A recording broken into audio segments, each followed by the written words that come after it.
Hey guys, Josh from SoccerReviewsForYou.com, and today's video is going to be my top 5 picks for the best soccer cleats / football boots for wet weather playing conditions. Now these are the top 5 shoes that I consider to be the best personally when it comes to playing in wet weather for various reasons that I'll explain throughout the video. Keep in mind that this top 5 list is not in any particular order, and also if you guys are looking for more information on any of the shoes showcased in today's video, you can find links to the review pages on my website down below in the description for all 5 shoes, so be sure to go ahead and check those out if you are looking for more information overall on the fit, feel, and performance. But without further ado, let's get right into my top 5 picks. The first boot on my top 5 list is the Nike Tiempo Legend 4. Now this is a good shoe for wet weather playing conditions, one, because it does feature Nike's ACC all conditions control technology, and two, it's not full kangaroo leather, but you still get that full kangaroo leather feel. Now from this seam here, going across the entire forefoot, the shoe is made from natural kangaroo leather, whereas from the midfoot back, it's made from Kangalite, which is a synthetic material. So if you are playing in wet playing conditions, the problem with so many leather shoes is that they tend to absorb a lot of water. And when that happens, the shoes tend to get heavy and they just lose that crispness in terms of how they feel and the type of touch you get on the ball. But since the front of the shoe is only made from kangaroo leather, that back half made from Kangalite isn't going to absorb nearly as much water, and overall the shoe is going to maintain a much more responsive feel even once your feet get really wet. And again, that ACC does seem to do its part in allowing you to get a little bit better grip on the ball in wet playing conditions. The second shoe on my top 5 list is the Adidas Predator LZ2. The original LZ would have also made this list, but since it's been replaced, we're going to put the LZ2 on this list.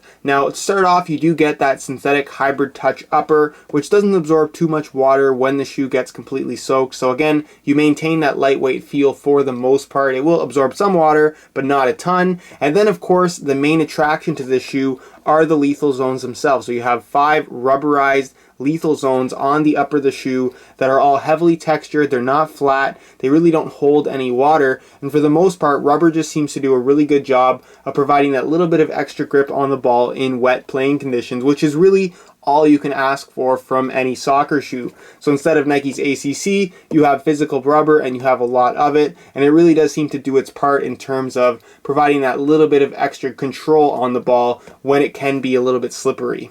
The third shoe on my list is the Nike Hypervenom Phantom. Now this is arguably the most popular high-end shoe on the market right now, and for good reason. But for the most part, when it comes to wet weather playing conditions, I tend to avoid ultra-thin synthetic lightweight soccer shoes just because they tend to provide very little grip on the ball. But with Nike's Nike Skin Synthetic on this shoe, and it has that X-ray texturing that almost has like a wax finish to the touch, along with ACC all conditions control, you get a touch on the ball that is actually pretty good in wet playing conditions. This shoe really did surprise me, and for the most part, because the material is so thin and there just isn't much to it, it doesn't absorb very much in the way of water either. So for the most part, it maintains a very lightweight feel. You get that thin touch on the ball. It doesn't absorb a lot of water. And of course, it does provide that little bit of extra grip on the ball that you wouldn't get from pretty much any other thin synthetic soccer shoe on the market. The fourth shoe on my list is the Mizuno Wave Ignitus 3, for reasons that are very similar to the Predator LZ2. Of course, you do have that predominantly synthetic upper that is fairly thin and doesn't absorb too much in the way of water. And what's great about the synthetic upper is, even though there really isn't much to it, it's very smooth and very slick, so water doesn't really sit on the upper all that much, so it doesn't have a particularly slick feel on the ball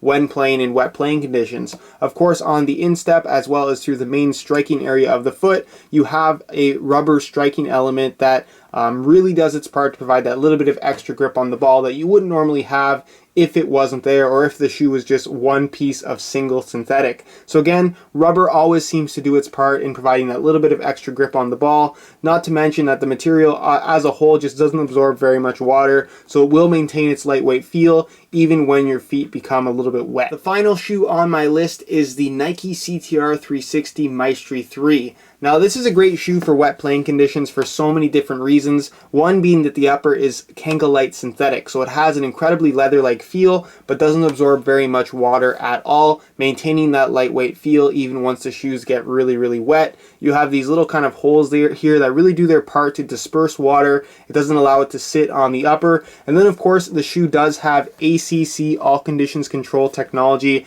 which also does its part to allow for that little bit of extra friction between your foot and the ball in wet weather playing conditions. A lot of people like to ask about why this shoe does not feature the ACC on the tongue. Instead, it features it on the heel. The reason for that is because the Maestri 3 is the original shoe to feature ACC from Nike. It wasn't until after the Maestri 3 was released that Nike started implementing ACC technology on their other 3 high-end lines. So just keep that in mind. Another great thing to consider about the Maestri 3 is that you do have these rubberized elements here going across the instep. So again, rubber really does its part to provide that little bit of extra grip on the ball. In combination with the ACC and the Kangalite upper, you have a deadly combination for wet weather playing conditions. Alright guys, that's it for my top 5 picks. Leave a comment down below. Let me know if you agree with me or if there's any other shoes that you would have included instead. Other than that though, again, as always, if you guys are interested in any extra information on any of the shoes showcased in today's video, be sure to check out the review pages on my website, all linked down below in the description.